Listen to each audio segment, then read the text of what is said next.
Pero entremos en materia, Pedro. Tenemos aquí unos temas, por ejemplo, hablar. El caso de la revista Semana, la prensa sigue siendo canalla. Dice la revista Semana, o sea, este no es titular de un periódico serio, sinceramente, dice, Álvaro Uribe noqueó judicialmente a Daniel Mendoza, creador de Matarife. Corte Constitucional le ordenó rectificar por unanimidad señalamientos contra el expresidente. O sea, un periódico, una revista seria no titula eso, o sea, como cuando dice, pues puta, está bien, Álvaro Uribe noqueó judicialmente. O sea, que lo haga un youtuber, porque es una clase de contenido diferente, que lo haga un bloguero con B corta o un bloguero con B larga, que también que es otra clase de blog. Pero hacer una prensa como esa, pues este señor de una vez le respondió, esta noticia es falsa, dijo Daniel Mendoza. Yo lo noqueé a él. La corte no me obliga a bajar la serie de YouTube y de Uribe se puede opinar que es narco, paraco, genocida y violador. Mire, ¿sabe qué me gusta de todo esto? Que esta guerra que ha hecho Daniel Mendoza, que entre otras cosas lo van a operar en estos días, creo que el 22 de cirugía del corazón, creo que no le va a pasar nada, a mí no me pasó nada, ya la ciencia está muy avanzada. Que se quede de casualidad y por orden de no sé quién, un bisturí adentro después que lo cosa, ya es otra vaina, pero ahorita el que se muere en una cirugía de corazón es porque lo dejan morir un descuido médico, ya la ciencia está muy avanzada. Pero bueno, Pedro, me gusta esto porque, a ver, ¿usted cree, Pedro, que una acción judicial puede callar a un pueblo que donde va le va a gritar siempre paraco, determinador de genocidio, narcotraficante, como pasó con esa persona, creo que fue en Argentina, que le gritó en el aeropuerto paraco, asesino? O sea, ¿cree usted que la justicia, un fallo de la Corte Constitucional va a hacer que el pueblo colombiano olvide quién es Álvaro Uribe Vélez, Félix? Pues un fallo de la Corte, pues tiene su significado y tiene su alcance. Creo que lo importante, pues como esta es una pelea vieja por el tema de la serie Matarife, y Matarife ha estado peleando pues para que a ver si lograba, pero pues todos saben o sabemos y lo confirman los permanentes fallos de la JEP y muchos otros, pues toda la serie de demandas represadas o que tiene allá el señor Uribe, eh, y la cantidad de casos en los que está involucrado, pues, en fin, eso el país sabe a través de muchos medios, no solo Matarife, pues la clase de individuo, personaje y las infamias que ha cometido el señor Uribe. Eso no necesita. La virtud de Matarife que fue que cogió toda una cantidad digamos, de toda esta debate público, lo hizo, lo metió en un formato, le hizo una presentación en un contexto político en donde empezaba, digamos, el cuestionamiento abierto más, y había, digamos, una mayor cantidad de público y de opinión que se dio cuenta, tal vez tarde, o no tal vez, sino de que todo eso realmente había pasado, y entonces quedó un boom, y quedó, digamos, una situación simpática en términos, digamos, de comunicación sobre hechos completamente terribles que vivió la nación, por ejemplo, lo de la UP, bueno, cantidad de cosas que pasaron y pasaron, eh, que pasaron, que nosotros todos impávidos lo presenciamos, pero que los medios de comunicación lo lograron o minimizar o soslayar o simplemente presentar, y se naturalizó la cosa solo hasta cuando empezó la crisis realmente del mundo, digamos, de la propuesta política de Uribe, y toda la pelea y la lucha que se hizo social y, pues, y a nivel internacional también. Y empezó ese declive,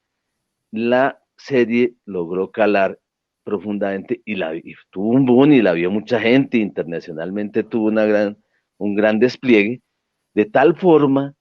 que Matarife vio realmente afectada su imagen por todos los hechos verídicos a que se referencia la serie. Y creo que pues la prueba es lo que pasó en Argentina. Y el mismo Matarife, cuando en la pasada elección lo firmaron ahí en una reunión diciendo que él no se asociaba a, ningún candidato porque pues lo quemaba. Él mismo entró. Entonces, en toda esta pelea jurídica es por tratar de crear hechos noticiosos y que les permita decir eso que ese titular dice. Ese Sí, titular que está diciendo es, está tratando de decir, está diciéndole a la opinión pública que esa serie es cuestionable, no dice la verdad y que entonces Matarife por ello es inocente. El mensaje tratando de reivindicar moral y bueno, en todas sus dimensiones a un personaje que ya es irreivindicable, eso no tiene, no porque exista la serie de Matarife, sino porque existen los hechos y existen unos procesos y un proceso político en curso que favorece la verdad, justicia, reparación. Y los hechos en que está involucrado seguirán apareciendo y necesariamente todos estos problemas jurídicos van a empezar o van a seguir más bien. Y si se afianza el cambio y se afianza políticamente, digamos, la versión de las víctimas, porque pues, hasta ahora lo que hemos visto finalizando el régimen del Uribato, lo que hemos visto es una revictimización de las víctimas, que era la manera cruel y además cínica de responder a las denuncias sobre todos estos casos que pues podemos hablar un montón de lo que se ha visto involucrado el señor y los 6.402 falsos positivos que son, digamos, lo más famoso, pero está pues todo el tema ah, está todo el tema pues de las masacres y bueno, entonces creo que el problema se explica por eso, se explica por la necesidad que tiene un proyecto político de extrema derecha de tratar de lavar su imagen y hacerse presentable y creíble cuando está en el fondo del desprestigio más bárbaro. Y eso se prueba, obviamente, con la imposibilidad que tiene esa fuerza política de catapultar alguna figura que interlocute con este gobierno y haga oposición. No, es decir, eso no tiene, y todos los balances de estos 100 días que pasaron, de gente, digamos, liberales y bueno, de gente que trata de ser objetivo pese a las simpatías que pudieron tener con este personaje, lo cierto es que todos le dan un veredicto, es Petro tiene la iniciativa política, no hay quien no hay quien, digamos, le pueda hacer oposición, que es lo que la hipótesis que hemos venido sosteniendo aquí dentro del programa, y esa imposibilidad está ahí.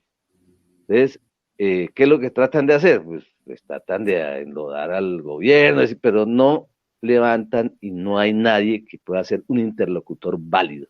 desde el punto de vista de esa derecha. Ahora,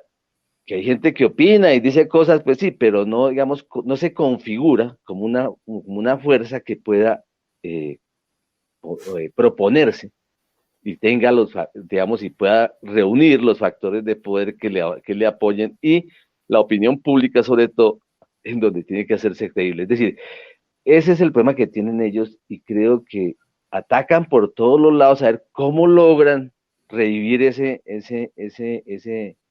agónico personaje de centro democrático y todo lo que está asociado al proyecto político de estas personas y creo que ese es el gran problema que tienen. La revista Semana cayó pues en los niveles que tú estás describiendo perfectamente, digamos, cualquier periodismo lo sabe, pero la extrema derecha en todo el mundo está bajo esa situación, es decir, el neoliberalismo sí creó una cultura, con todas las prácticas del neoliberalismo, en la competencia total, de la desvalorización de la vida, de que vale todo y todas esas cosas, pues sencillamente creó una cultura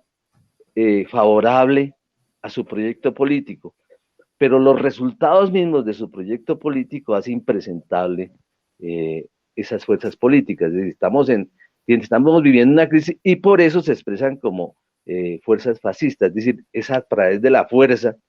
desnuda, de la violencia, en donde ellos pretenden imponer su agenda. Y el caso más extremo, pues lo tenemos allá en Europa y en Estados Unidos, pues Trump y todas estas versiones del neofascismo en que necesariamente llegan pues el neoliberalismo, que es digamos, la ideología que logró, que permitió que emergieran estas fuerzas de nuevo. Pues los fascismos se pensaban que ya no iban a volver por aquello de la experiencia de la Primera y Segunda Guerra Mundial, pero lo que nos está mostrando la historia contemporánea, esto que estamos viendo en la guerra en Ucrania y todo lo que está pasando por el cambio que está viviendo el mundo, pues es una emergencia de los neofascismos a nivel global. Y pues creo que lo de Italia, lo que está pasando en la misma Ucrania, lo que está pasando en Estados Unidos, el Bolsonaro aquí nomás del vecino, y lo que pasa en Colombia y lo que ha pasado en Colombia a lo largo de los últimos 30 años, donde la violencia y la masacre y pues la intimidación y todo el ejercicio de la crueldad para imponer una visión, una narrativa y un modelo político como es el uribato y pues todo lo que está asociado al uribismo, pues es el resultado. Y creo que la gente está reflexionando y por eso están en declive. Aún el mismo Trump, que pues hizo lo que hizo para tratar de quedarse en las elecciones pasadas, y con todo lo, digamos, proclive que es la opinión norteamericana a favor del supremacismo blanco y de la gran y del American First, la América primero y todas estas cosas que son realmente expresiones del fascismo, pues sencillamente no ha podido, no pudo derrotar al viejito gaga Biden, que es pues que con todo y lo viejito, le presentó cara y pues ahí está el resultado. Y no nos alegramos de eso porque pues el viejito nos está metiendo en la Tercera Guerra Mundial y pues tampoco es que sea muy agradable, pero esa es la crisis del capitalismo global que se expresa en esas dos versiones, ambas neoliberales, y sencillamente pues tienen al mundo en una situación grave. Nada, no hay cosa más. Pues estos últimos 15 días eso ha habido un activismo a nivel mundial, la cosa más brava, el G7, los BRICS, lo que pasó allá en la vaina esta donde estuvo Petro de la COP 27. Todos los días hay un activismo a nivel mundial a tal punto que las propuestas que hay digamos, de youtubers en geopolítica, eso es una cantidad inmensa, y todos opinando a ver y cada rato pues sale que estornudó no sé quién allá en Rusia y que allá se metió, no, bueno, el estallido del misil, Zelensky cogió para hacer una falsa bandera, entonces con los mismos misiles que le dio Estados Unidos bombardeó a los que le están dando, es decir, a los que le están ayudando les metió su bombazo allá. Esa es la situación, y una situación riesgosa, volátil, grave para la humanidad, por supuesto, porque si es grave lo que está insistiendo nuestro presidente Gustavo Petro, el calentamiento global, pues esto nos lo quieren calentar es rapidito con una vaina nuclear, pues ya no podemos suponer de la gravedad de la cosa. Es decir, el mundo está un poco saliéndose de toda proporción y está desquiciado, pues, digamos, quienes ejercen o que detentan los poderes de las instituciones que tienen a su cargo, digamos, más influyentes, como son el gobierno de Estados Unidos, los gobiernos europeos, etcétera, pues están en un desquicie por el vaivén que hay en una situación que no controla ninguno, porque pues obviamente hay unos poderes emergentes que cuestionan al viejo imperio y el viejo imperio no quiere ceder y eso tiene enloquecido toda la institucionalidad. Lo más probable es que la misma ONU termine sepultada con todos estos problemas y completamente rebasada, al punto que son los grupos, el grupo de los 20, por un lado, el grupo de los 7, por el otro, el grupo, y todos tratando de recomponer algún tipo de correlación de fuerzas que permita negociar de nuevo unas nuevas reglas, y creo que el problema va a pasar está pasando, no creo, sino está pasando por esta guerra, y se puede prolongar hasta tanto no haya una actitud sensata, y nosotros sabemos que la sensatez es lo que menos acompaña a los enloquecidos por querer tener el poder, y estas luchas por el poder total se vuelven terriblemente trágicas para la humanidad. Bueno, pero Luis Ramírez...